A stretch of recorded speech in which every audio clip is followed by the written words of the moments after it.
Hola, soy Gabriel León y estás escuchando La Ciencia Pop, un podcast sobre historias de ciencia.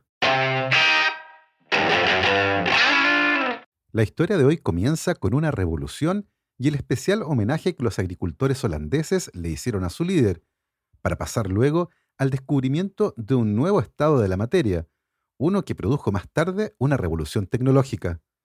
Después conoceremos la explosiva historia de un material que también causó una revolución, esta vez en el mundo del arte y la cultura, revolución que comenzó con un experimento en la cocina de un químico.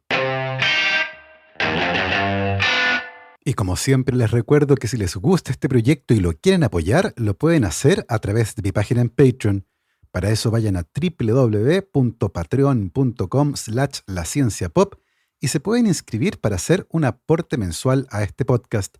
Agradezco como siempre los aportes de mis queridos patrons: Cristóbal Orellana, Diego Riquelme, Constanza Jabal, Florencia Castañeda, Mauricio Silva, la familia Yuri Martínez, Fernando Pollack, Claudio Oyarzo y Toña, Sebastián Beche, Cirilo, Fede y Pola, la familia Culenqueirolo, Alejandra Díaz, Fernando Araya, Juan Salvador Gajardo, la familia de la Cruz Morales, José Manuel Viveros, Claudia Torres, Alberto Pozo, Robinson Esparza, Janet Leguas, María José Pino, Alyosha Basáez, Pilar Calderón, la familia Fuentes Schonfeld, la familia Cies Ríos, Beatriz Geldres, Martín Garrido, Luis Alberto Soto, Jo y su papá, Greco Saavedra, Juan Catipillán, María Paz Domínguez, Emma y Ana Llénero, Paula Lagos, Hans Stange, Anaí Mena, Sergio Espinosa, Sebastián Anielo, Sandra Marras, Bastián y Laura Vargas, Rodrigo Linfati y la familia Martínez Pereira.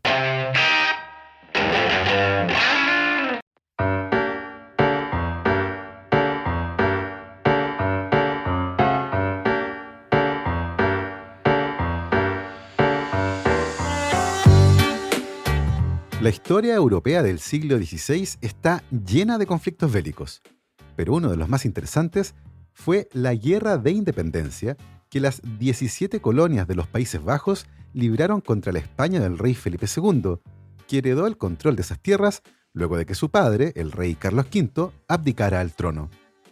Felipe II se encontró con una férrea resistencia por parte de las colonias de los Países Bajos, organizada en gran medida por un noble de origen holandés conocido como William el Silencioso, nacido en el Principado de Orange, ubicado en una zona que actualmente es parte del sur de Francia.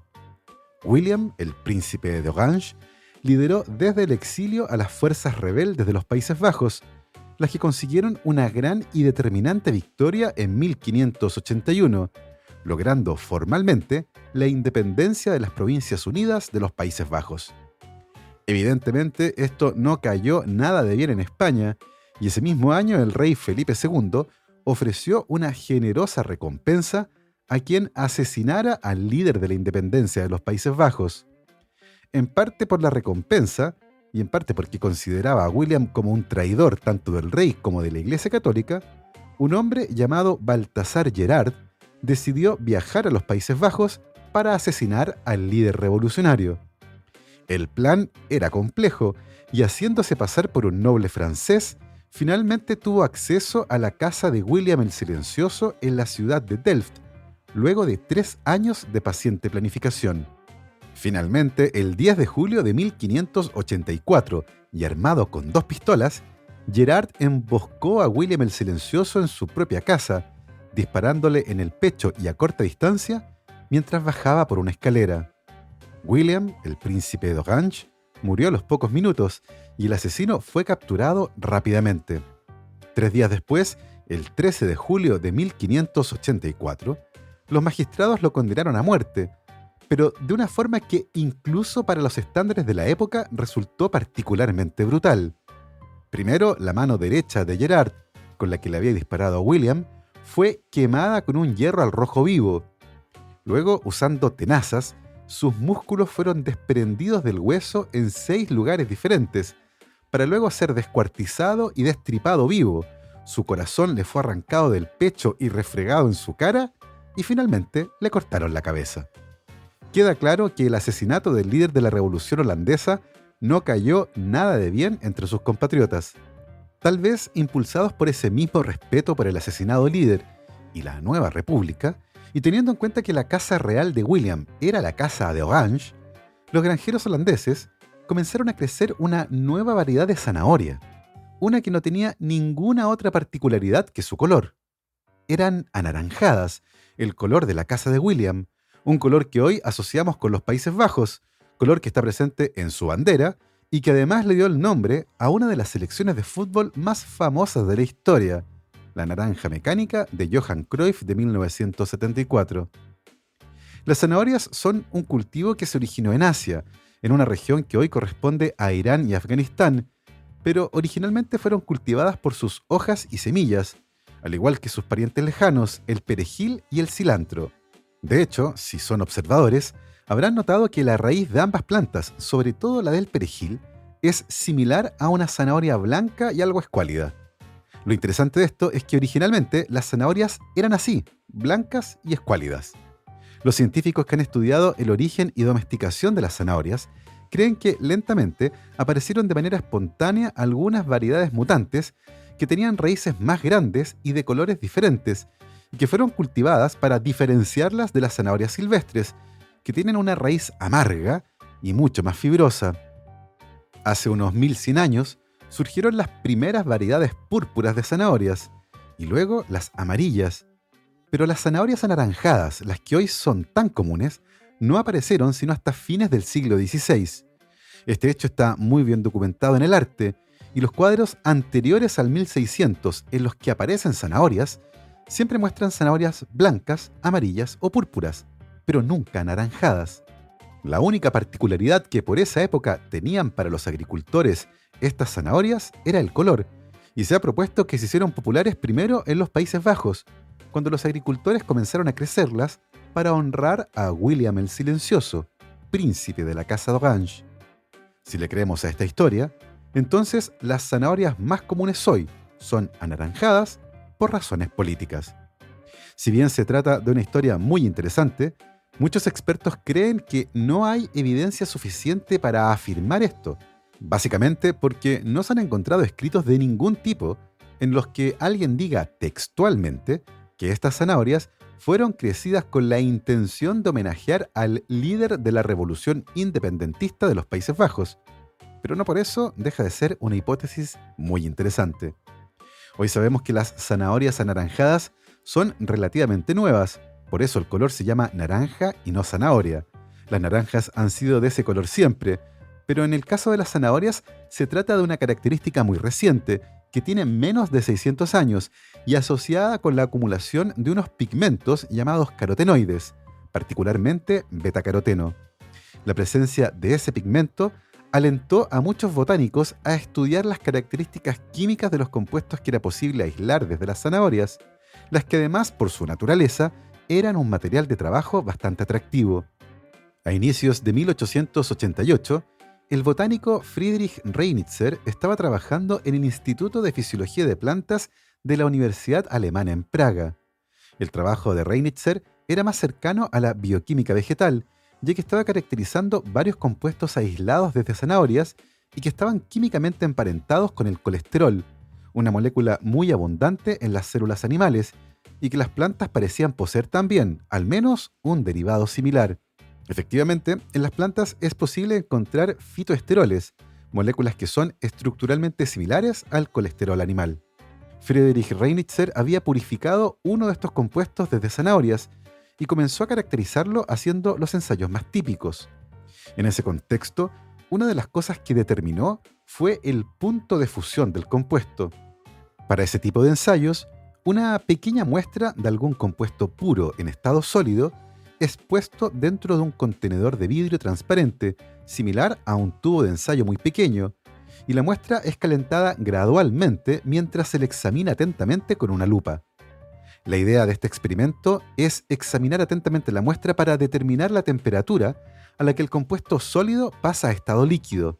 Ese es el punto de fusión del compuesto, y en una muestra pura y homogénea debería poder determinarse con bastante facilidad. El problema es que Reinitzer observó que su muestra tenía un comportamiento anómalo y parecía tener dos puntos de fusión. El primero a 145,5 grados Celsius, en el que la muestra sólida se convertía en un líquido lechoso, y el siguiente punto de fusión a los 178,5 grados Celsius, cuando ese líquido lechoso se volvía transparente. El fenómeno era completamente reversible si se enfriaba la muestra, la que además al llegar a los puntos de fusión exhibía cambios de color bastante llamativos. En ese punto, Reinitzer se dio cuenta de que necesitaría ayuda. Sus conocimientos de química eran muy limitados y el problema parecía además hundirse en el mundo de la física, por lo que comenzó a buscar a alguien que pudiera ayudarlo a resolver este llamativo misterio. No está claro cómo identificó a la persona apropiada, pero finalmente el 14 de marzo de 1888 le escribió una carta a Otto Lehmann, investigador de la Escuela Politécnica de Aachen en Alemania, cerca de la frontera con Holanda. La gracia de Lehmann es que se había especializado en el estudio de cristales y tenía equipos únicos para estudiar el curioso fenómeno con el que se había topado Reinitzer.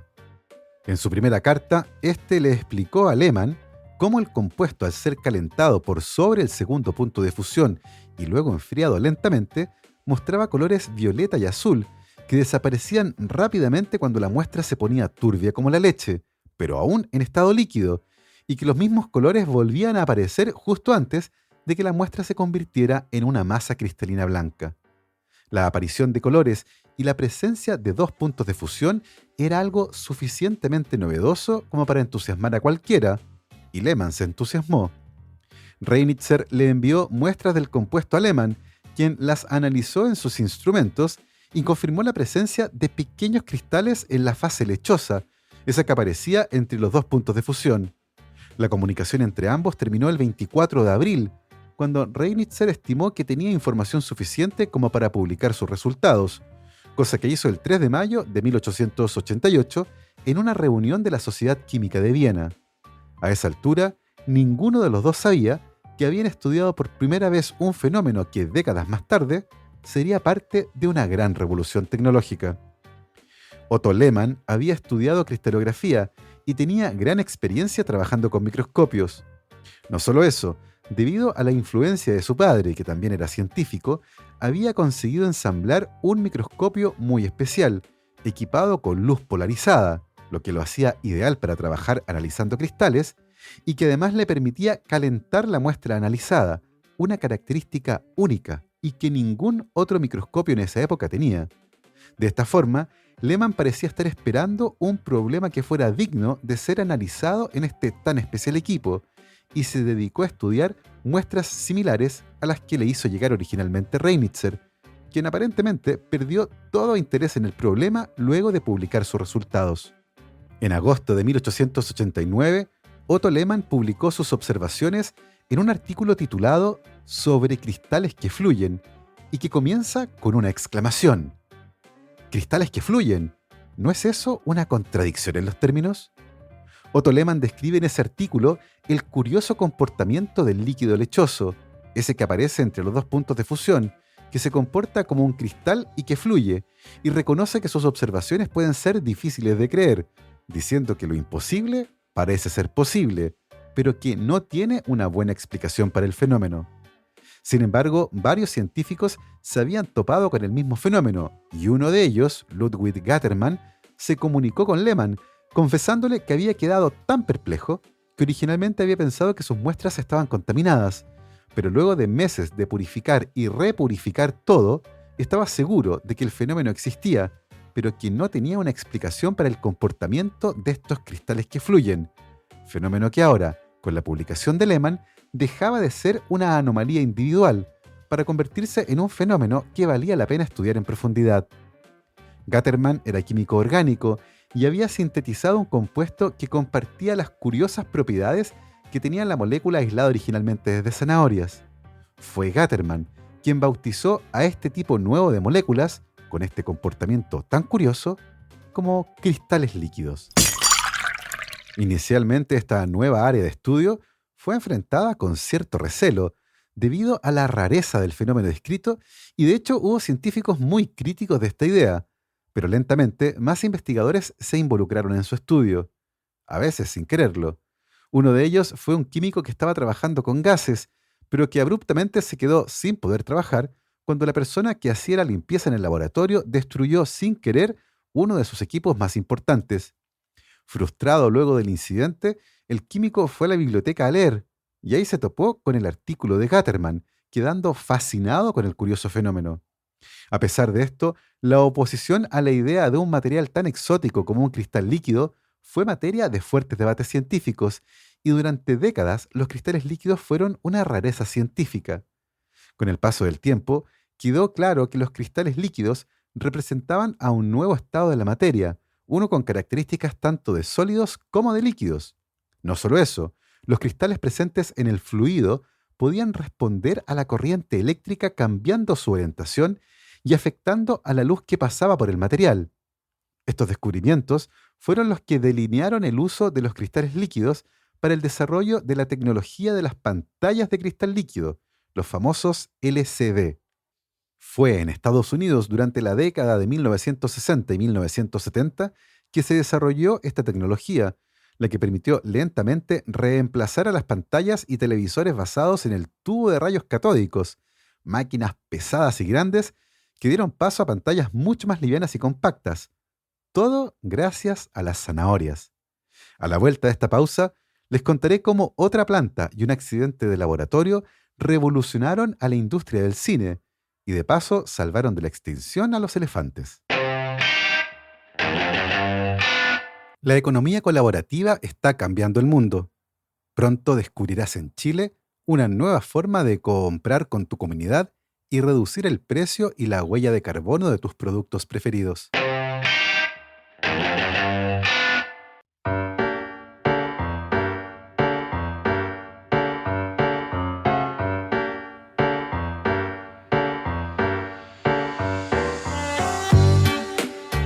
Christian Friedrich Schonbein nació en 1799 en la actual Alemania y a los 13 años comenzó a trabajar como aprendiz en una empresa química y farmacéutica en un pueblo llamado Böblingen. Debido a su gran entusiasmo por la química y sus ganas de aprender, Schonbein adquirió por su cuenta los conocimientos necesarios para pedir que se le examinara y aprobar un examen de química en la ciudad de Tübingen, algo así como convalidar todo el conocimiento adquirido como aprendiz, lo que le permitió más tarde especializarse en química con estudios formales y comenzar luego una vida como investigador y académico en la Universidad de Basilea, en Suiza. Fue ahí cuando en 1840, y mientras realizaba experimentos de electrólisis de agua, que consiste en romper la molécula de agua usando una corriente eléctrica, que descubrió que el laboratorio adquiría un olor muy particular. Luego de repetir varias veces el experimento, llegó a la conclusión de que el olor era producido por la reacción de hidrólisis y que probablemente estaba sintetizando algún compuesto nuevo que tenía ese peculiar aroma. Debido a esta característica tan especial, decidió bautizar a este nuevo compuesto con una palabra griega que quiere decir literalmente oler, osein u ozono, una molécula compuesta por 3 átomos de oxígeno y que tiene un aroma muy especial, el mismo que es posible sentir en el aire cuando hay una tormenta eléctrica en las cercanías y la descarga de los rayos ioniza el aire produciendo ozono. Schonbein era un químico apasionado y no perdía el tiempo cuando se le ocurría una idea. Eso ponía muy malas pulgas a su esposa, ya que a veces cuando tenía alguna idea en la casa, el químico no dudaba en usar la cocina como laboratorio. Un día, en 1845, y mientras realizaba un experimento, derramó sobre el mesón de la cocina una mezcla de ácido nítrico y ácido sulfúrico. Rápidamente tomó un delantal de algodón de su esposa para secar y limpiar el desastre, y luego colgó el delantal sobre la cocina a leña que tenían en la casa. Luego de algunos minutos, ocurrió algo completamente inesperado. El delantal hizo ignición y se quemó de manera espectacular, con una llamarada brillante y que no produjo humo. El delantal sencillamente desapareció con un destello. Ni cenizas quedaron. El curioso fenómeno se produjo cuando la celulosa presente en la fibra de algodón reaccionó con el ácido nítrico, produciendo una modificación química en la celulosa llamada nitración. Nació así la nitrocelulosa, un material explosivo y que tenía la propiedad de hacer ignición sin producir humo, algo que parecía particularmente útil para reemplazar a la pólvora en las armas, las que debido a la enorme producción de humo, hacía que las condiciones de visibilidad en el campo de batalla fueran muy malas. También tenía aplicaciones en minería y otras áreas, Así que Schonbein no perdió tiempo y se asoció con otro químico de apellido Böttger, que de manera independiente había descubierto el mismo proceso. Ninguno de los dos sabía que un tercer químico, también alemán, de apellido Otto, había descrito exactamente el mismo proceso y lo había publicado antes, para decepción de Schonbein y Böttger. El producto comenzó a ser llamado como algodón pólvora y rápidamente se hizo muy popular. Tanto que cuando Julio Verne escribió su famosa novela De la Tierra a la Luna en 1865, el combustible que eligió para la nave era el desarrollo tecnológico más reciente, el algodón pólvora. La verdad es que si alguien hubiera intentado lo que Julio Verne propuso en esa novela, habría muerto aplastado por la fuerza de la explosión, cuya energía se libera de manera demasiado violenta como para tener esa aplicación práctica. Más allá de esto, el hecho de que fuera el algodón pólvora el combustible elegido por Julio Verne a mediados del siglo XIX solo confirma la popularidad de este nuevo material.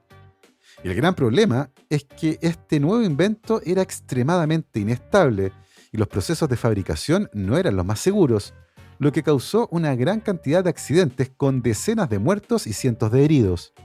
Fue tal el nivel de peligrosidad y destrucción que durante varios años estuvo prohibida la fabricación de algodón pólvora, hasta que fueron desarrollados métodos de síntesis más seguros.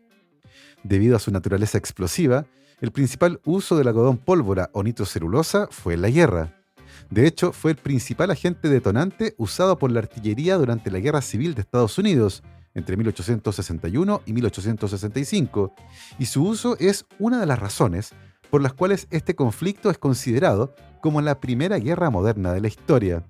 Décadas más tarde, durante la Primera Guerra Mundial, los soldados ingleses, ante la demora de las autoridades por entregarles granadas de mano, improvisaron este tipo de arma rellenando latas vacías de comida con trozos de metal, algodón pólvora y agregando una mecha. Una cosa interesante de la nitrocelulosa es que mediante reacciones químicas muy bien controladas, es posible regular el nivel de nitración de la celulosa, es decir, la cantidad de modificaciones químicas que la molécula recibe. No solo eso, con el paso del tiempo, diversas modificaciones al método de fabricación del algodón pólvora, que buscaban hacerla más segura, terminaron produciendo otro tipo de productos que tuvieron aplicaciones impensadas. Esa familia de compuestos derivados de la nitrocelulosa recibe el nombre genérico de celuloides. El primero de ellos, que tuvo un impacto comercial, fue desarrollado por el metalúrgico e inventor inglés Alexander Parkes, quien disolvió la nitrocelulosa en un solvente orgánico y obtuvo un líquido muy espeso, que luego mezcló con una sustancia oleosa llamada camfor, que actuó como plastificante, obteniendo en el proceso un compuesto moldeable que luego se endurecía. Nació así el primer plástico, uno que no era completamente sintético ni provenía del petróleo, como los que actualmente utilizamos de manera abundante. Parkes patentó su invento en 1862 y lo bautizó como Parkesina, pero no prosperó en el negocio ya que su empresa quebró durante la etapa de escalamiento de la producción, que todavía era muy costosa. La patente de Parkes fue utilizada por varios inventores e industriales en Estados Unidos, quienes tenían varias ideas para transformar la parquesina y sus derivados en productos que fueran comercialmente viables. Hacía falta un buen problema en el que este nuevo tipo de materiales fuera útil, y en 1863 ese problema apareció de la mano de un concurso organizado por Michael Phelan, un irlandés que llegó a Nueva York a los 15 años e hijo de un hombre que se estableció con varios negocios muy lucrativos de salones de billar. Phelan se convirtió con el paso del tiempo en el mejor jugador de billar de todo Estados Unidos y además le dio un carácter científico al juego, aplicando las ideas de la geometría y la física en sus golpes y escribiendo un libro tremendamente exitoso al respecto, que lidiaba con la ciencia y la etiqueta del juego de billar. Más tarde, Phelan se convirtió en fabricante de mesas de billar y fue en esa nueva ocupación que un problema enorme, como un elefante, se puso en su camino. La industria de las bolas de billar, hechas de marfil, había dejado al borde de la extinción a los elefantes africanos, fuente de marfil por aquella época. Phelan reconoció esto como un gran problema y en 1863 organizó un concurso en Estados Unidos dotado de un premio de $10.000 de la época, algo así como $170.000 en la actualidad, a quien lograra desarrollar el mejor sustituto del marfil para la fabricación de las bolas de billar. El premio lo ganó el inventor estadounidense John Wesley Hyatt, que usando la parquesina como material de partida, logró desarrollar bolas de billar de muy buena calidad, textura y apariencia. El gran problema es que la gente parecía olvidar que la parquesina y otros celuloides eran derivados de la nitrocelulosa, el explosivo algodón pólvora. Un día, John Wesley Hyatt recibió una carta del dueño de un salón de billar en Colorado, que se quejaba porque a veces, cuando los jugadores golpeaban las bolas de celuloide, se sentían explosiones o sencillamente éstas comenzaban a arder. El dueño del salón decía que esto no le preocupaba tanto personalmente. Lo que sí le preocupaba era el hecho de que cada vez que sonaba una explosión en el salón, todos los parroquianos desenfundaban sus armas para defenderse de un supuesto ataque. La historia de los plásticos derivados de la nitrocelulosa, llamados genéricamente como celuloides, tiene probablemente su punto estelar en el desarrollo de un soporte plástico para la fotografía.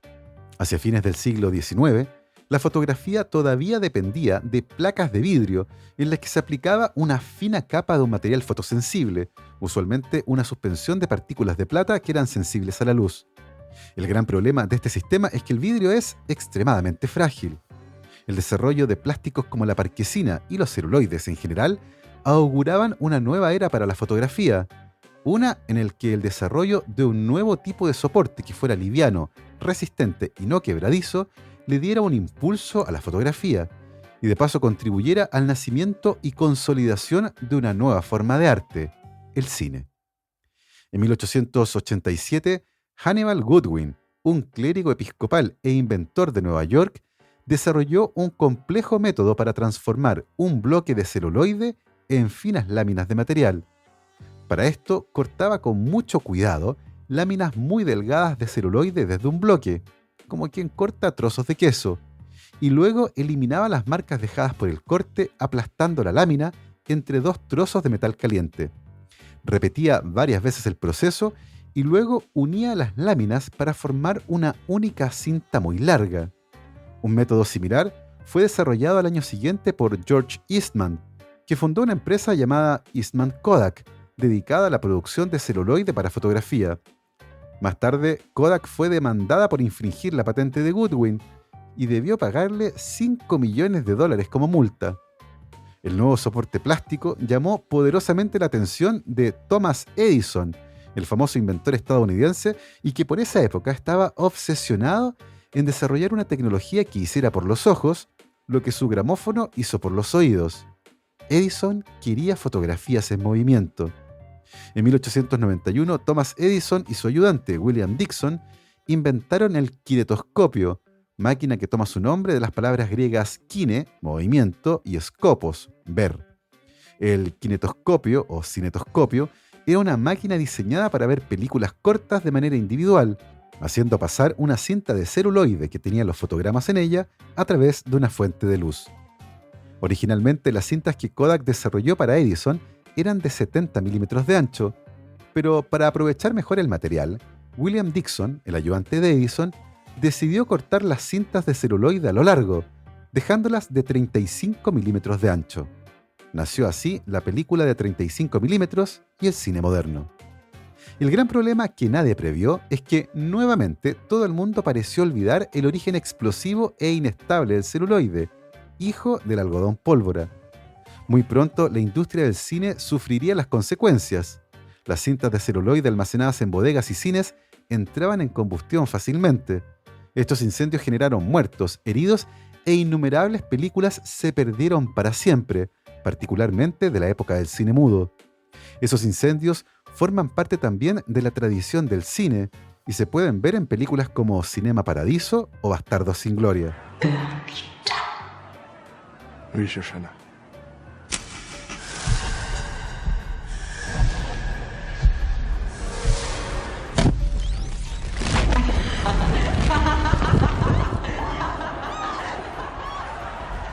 Solo el año 1914, varios incendios en las bodegas de las principales productoras de películas de aquella época en Estados Unidos causaron pérdidas patrimoniales gigantescas, llegando a quemarse una porción significativa de toda la historia cinematográfica de Estados Unidos. Los incendios en los cines también eran comunes y no era raro que el calor del proyector hiciera que el celuloide entrara en combustión, causando incendios en todo el mundo con decenas de muertos. Uno de los problemas del fuego asociado al celuloide es que es extremadamente difícil de apagar, en gran medida debido al hecho de que por su estructura química, el celuloide posee abundante oxígeno y no requiere por lo tanto de una fuente externa de este gas para arder, pudiendo hacerlo incluso bajo el agua. Esta es la razón por la cual el Metro de Londres prohibió durante mucho tiempo el transporte de películas, prohibición que estuvo en pie hasta que nuevos sistemas de soporte más seguros aparecieron. De todas estas tragedias, probablemente la peor fue la que ocurrió en 1929 en la clínica Cleveland de Ohio, cuando una bodega en la que se almacenaban varias toneladas de película de celuloide para rayos X se incendió, causando 123 víctimas fatales. Este tipo de tragedias impulsó el reemplazo del nitrato de celulosa por otro tipo de soporte plástico similar, el acetato de celulosa, que es mucho menos inflamable y peligroso y que además es más barato de sintetizar. A mediados del siglo XX, el acetato de celulosa entró fuerte en la historia del cine, pero pronto se descubrió que igual tiene un gran problema. Con el paso del tiempo, el acetato se libera lentamente, produciendo ácido acético, que destruye la película y favorece el crecimiento de hongos, acompañado además del característico aroma del vinagre, razón por la cual este fenómeno se conoce como síndrome del vinagre. Este problema es particularmente grave cuando las películas de acetato de celulosa se almacenan en ambientes húmedos y cálidos. El año 2009, el jefe del Archivo Nacional de la India reportó que habían perdido 25.000 rollos de película que estaban completamente destruidas y que además apestaban a vinagre, causando una pérdida patrimonial enorme para ese país. Actualmente, los sistemas de almacenamiento digital de datos evitan parte importante de estos problemas y muchas organizaciones que tienen películas en soportes inestables como el nitrato de celulosa o el acetato de celulosa están digitalizando sus colecciones para evitar más pérdidas de registros históricos invaluables. Y así hemos llegado al final del paseo de hoy. Espero que lo hayan disfrutado. Yo me despido como siempre, saludando a mis queridos patrons: Cristiano Teiza, Andrés Altamirano, Sebastián Toledo, Alberto Montt y Laura, Claudia D'Alenson, Diego Molina, Germaína Araya, Pedro Maldonado, Ana Lucía Luna, Romina Mattioni, Simón Castillo Riedemann, Diego Socias, Luciano Cisterna, Ricardo Yáñez, Fernando Montenegro, Matías Van der Straten, Francisco Soto, la familia Flores Noguer, Manuel Morales, Daniela Allendez, Fernando Rode, la familia Helfman von de Sauer, Giuseppe Carufo, David Pelao Pérez, Sebastián Umaña, Carolina Valle, Berurín Illeco, Michelle Baró, Cristóbal Muene, la familia Serpa Rebolledo, Pablo y Milesita Villalobos, Rosario Calderón, Pedro Castillo, Adrián Cataldo, el EC Podcast, Keiichi Minamoto, José Luis Ulloa, Amanda Larraín, Marcela Martínez, Trinidad Santana, la familia Mateluna Morán, Cris, David Senger, David Poblete, María Soledad Neira, Giovanni Rosales y Olivia Artiga. Nosotros nos volvemos a escuchar la próxima semana. Que esté muy bien, cuídense mucho, lávense las manos y por supuesto, que la ciencia los acompañe.